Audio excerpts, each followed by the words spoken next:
St. Paul's Presbyterian Church here is home to the infamous gremlins in the bell tower. Now you can't call them ghosts because wartime era it was taboo to talk about ghosts, but you can simply call their mischievous activity gremlins. Hi, I'm Spooky Steph and I'm the founder and owner of Haunted Hamilton.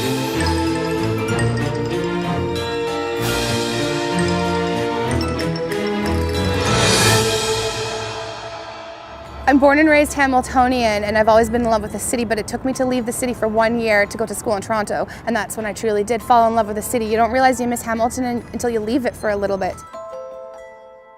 I came back to Hamilton and I saturated myself with the history, and of course there was a few local ghost stories, which is intriguing enough, and that's where I started.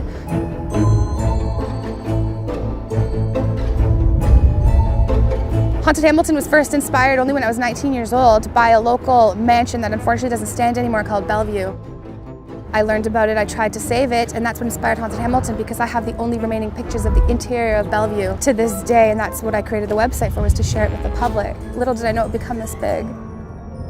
When researching a story for Haunted Hamilton, first and foremost, you have to know that your research is accurate, your history is accurate. So where I find myself often, more often than leading tours, is actually at the 3rd floor at the Special Collections Department over in the archives. And that's where all the juicy stories are locked away, and it just takes somebody to go sit there and do the research, and that's where I'm finding all of my cool stories.